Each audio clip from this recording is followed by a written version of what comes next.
Hello ladies and gentlemen, welcome back to 2CTV with the latest update coming from the Middle East. We are talking about Hezbollah, or as I call them now, Hezbollah, and their demise. Ladies and gentlemen, it's not going too well for the new executive, for the new democratically elected leadership. Democratically elected. So, it's interesting how we're going to talk about the BBC, because BBC News have been having a great time today, becoming the mouthpiece for the Islamic Republic of Iran. Last night, the Israelis did a massive airstrike, targeted strike on the new Hezbollah leader. We are now getting reports that he has in fact been eliminated. We will wait for his body to be discovered. This is like the early stages of what happened to Hassan Nasrallah. You remember that day when he was taken out? Obviously, we initially reported the speculations. Then we said, oh, okay, he's reporting dead. We have to wait for the confirmation. Then everything else that happened. But before we go to Hashim Safieddine, the new leader, let's talk about this one as well. Because some of these stuff is not actually being reported, which is fascinating. For example, the IDF announced that Mohammed Rashid Sakafi, who was the commander of Hezbollah's communications unit, the main man for comms, basically. He was the Alistair Campbell of Hezbollah. He was killed yesterday in Beirut in the airstrikes. Sakafi had been in charge of the unit since 2000 and was instrumental in developing communication capabilities between all of Hezbollah's units. What we don't know is whether Mo was in charge of ordering the new pagers and the new walkie-talkies that all went boom. So if he was in charge of that, then, it doesn't really matter that he's gone. So the Alistair Campbell of Hezbollah eliminated. He's done quite well, surviving since 2000. Well done. He lasted longer than many of our political advisors in Westminster. But we have to talk about the leader, the new leader, Hashim Safieddine. This man has only been in charge for about 4 days. Literally. Apparently, he didn't even last as long as a lettuce or Liz Truss. Liz Truss lasted longer than Hashim Safieddine as leader. The other issue is that everybody as part of Hezbollah have been absolutely quiet for the past 2 days.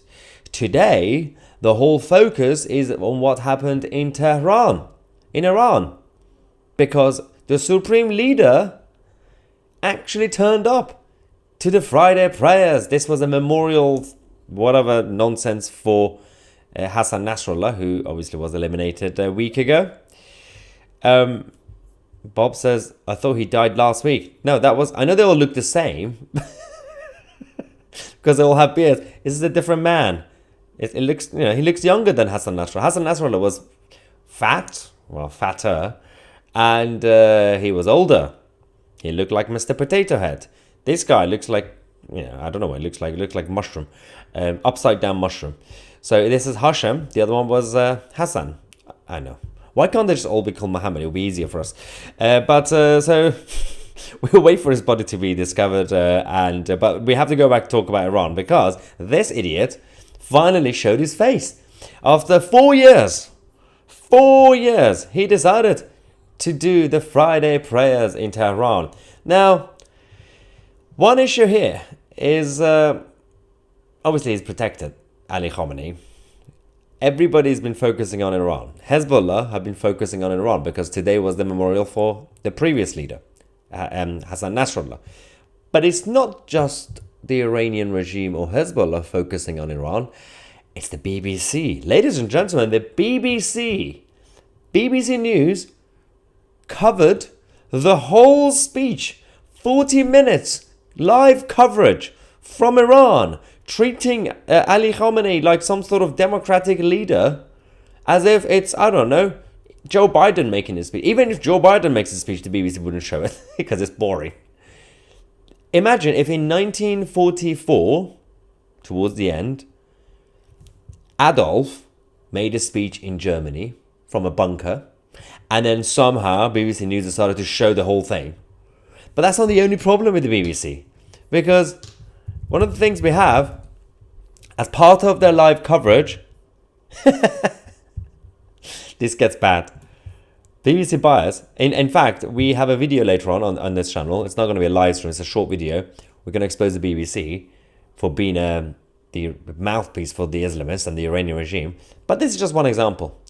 Look at this nonsense. This is what the BBC says. Well, according to Khamenei, missile attacks on Israel were legal and legitimate, and the BBC loved it. They're like, yeah, let's put it on screen. Put it on screen. This is so good. Instead of saying the dictator of Iran claims to be an idiot. No, the BBC is just showing their true face. They showed the whole thing and treated him like some sort of legitimate leader instead of an Islamic occupier of Iran, the land of Aryans. But no, it doesn't matter because it's the BBC. It gets worse though, because as we said, the new leader apparently, allegedly has been eliminated, right? Reported eliminated by the IDF. He didn't last as long as Liz Truss. Speaking of Liz Truss, the former Prime Minister of the UK, she decided to respond to this because Sky News Australia said the former UK Prime Minister Liz Truss has criticised Western government and their approach to dealing with the war in the Middle East. Liz said, Biden's appeasement of Iran has been a disaster for the Middle East. Israel needs our full backing to do whatever it takes to stop the terrorist outrages by Hamas and Hezbollah, and to stop Iran getting nuclear weapons. I know she wasn't the best manager, to deal with the enemies that she had, but it kind of makes you miss Liz Truss a little bit. At least her rhetoric is right?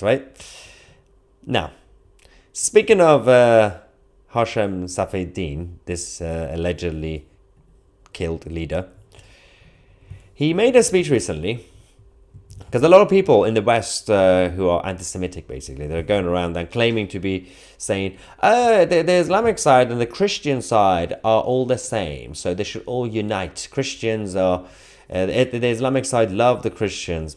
Sure, I mean, read the book first before you say that.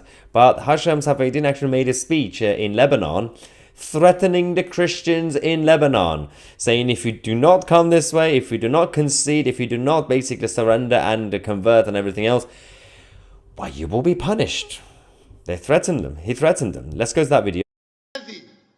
يعرض على بعض اللبنانيين الآن إن لم يسارعوا إليه سيأتي الوقت الآتي وهم غير قادرين أن يحصلوا حتى على العرض الذي يعرض اليوم. بكل صراحة عجلوا أحسن لكم، والتأخير ليس لمصلحتكم على الإطلاق.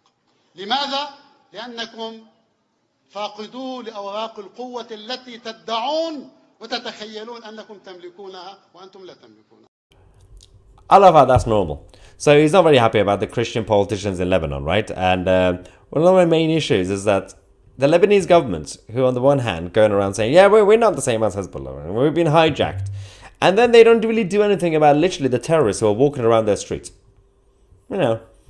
Priorities, guys, priorities. Now, one of the main focuses that we're going to be having is going to be on whether Hezbollah are going to be getting any extra support from Iran.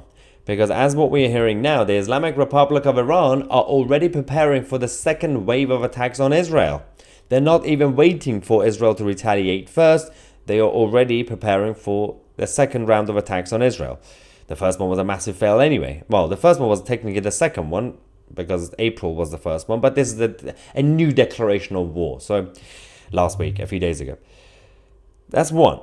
Secondly, they have now asked Russia to give them new air defense systems. Russia is delivering some new air defense systems to Iran in order to stop any sort of Israeli retaliation. The technology that the Russians have, some of it is pretty good.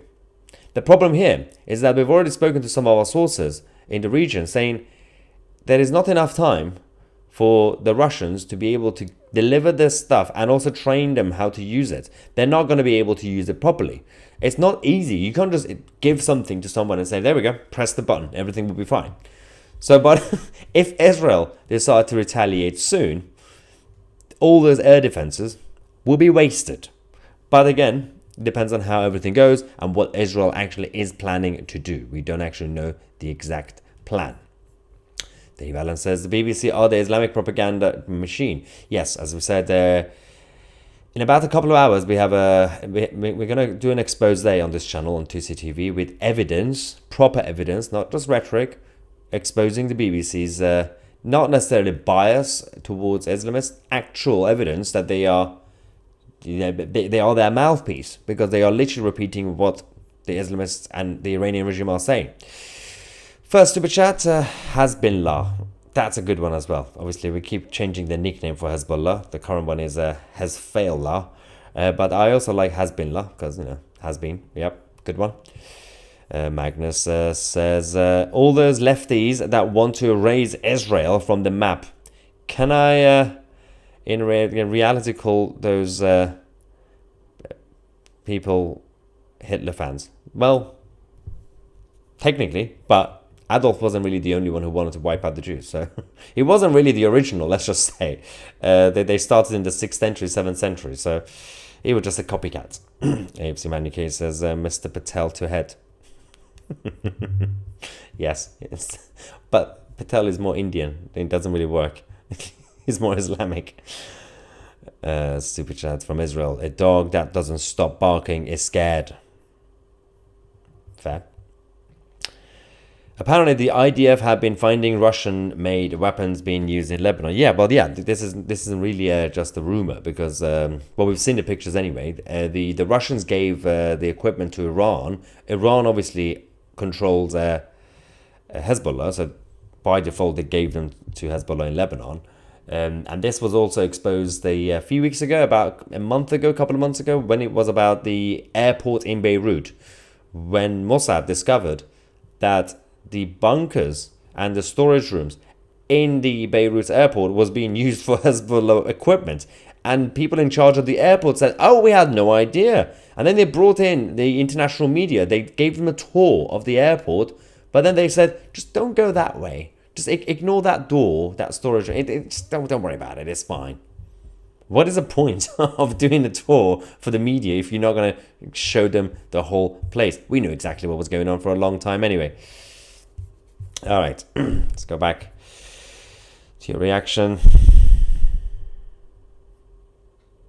Danny says, Maya, why did Israel not go for Khamenei since he came out today? They could have taken the chance. Well, it's difficult, isn't it? Because on the one hand, they had to make sure it would have been a surprise attack. Secondly, Israel are still trying to be cautious on two fronts.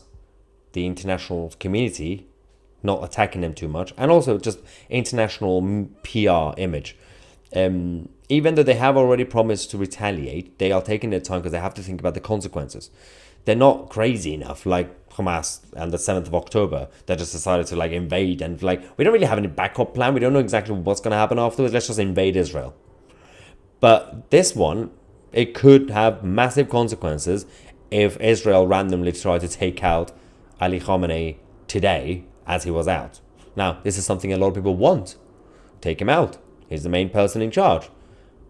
But again, the people in charge, they have to think about the consequences. Is this the right timing? We're still doing the Lebanon operation. We have to focus on that. If the whole international community come out against us, as in Israel, then the whole thing will be completely difficult to continue. Let's get some more reactions. There we go. We got some trolls. They can go now. There we go. Right. Liz Truss is right. Israel needs our full backing to stop terrorism. Restoring this cruel method as a way to convert people is unfit, for it is a liberty-reducing ideology. Yeah, I did say on X earlier today about the whole concept that Islam as a concept is simply a dark political ideology that aims to implement a one-world government. It's always been the same. This is known as the Global Islamic Caliphate. Whatever else it claims to be as a concept is a lie. It claims to be a faith, it claims to be a religion, or it claims to be Abrahamic and all that. But lying or taqiyya is a massive element of the political ideology. The whole point of it is, especially among the Shia Muslims, you're allowed to lie in order to further your cause. Now, it doesn't mean every single person who happens to be an Arab is dangerous or is an enemy, because a lot of people in the Arab world were just born in the Arab world, and their mum and dad said, yeah, we're Islamic, and culturally, we're like, okay, fine. But most of them obviously start getting educated and become rich and make money, like in UAE, Bahrain, Saudi, and they don't actually practice the whole thing. They don't even read the book. You'll be surprised how many from the Arab world have not actually read the book. But they just call themselves Islamic. Like, well, I've got to be told. It's like an identity at this point. But it's the job of those people to also come out to counter the actual ideology. And we are slowly seeing it. The UAE, Bahrain, Saudi people, they're all coming out to attack the actual Islamists who follow the book, who follow the rules and everything else. But again, it's going to be a long, long road. Daphne says, Iran is attacking Israel every day, and Liz Truss is so right that the West must get behind Israel. But this is the whole point. Let's not forget, Daphne is right, and Liz, but Daphne said it perfectly. Iran has been attacking Israel for a long time, every day, definitely over the last year. They are doing it in the name of proxies, different groups, but it's the same thing. It's funded and controlled and strategized by the Islamic Republic of Iran. They are just cowards. And they don't want to be completely saying that basically we are the bad people and we have to destroy the Jews. They can't say that because they have to play with the games in the United Nations. Why do you think that the Iranian regime and the Taliban in Afghanistan were given the chairmanship of the committees on women's rights, for example, and what was it? There's another one about individual liberty. It was a human rights committee in the UN and women's rights committee in the UN. The United Nations is just a racket. It doesn't do what it's supposed to be doing. It never did. And it helps those regimes. It says, are the BBC want to become martyrs? Do the BBC want to become martyrs or something? Who over there calls this direction?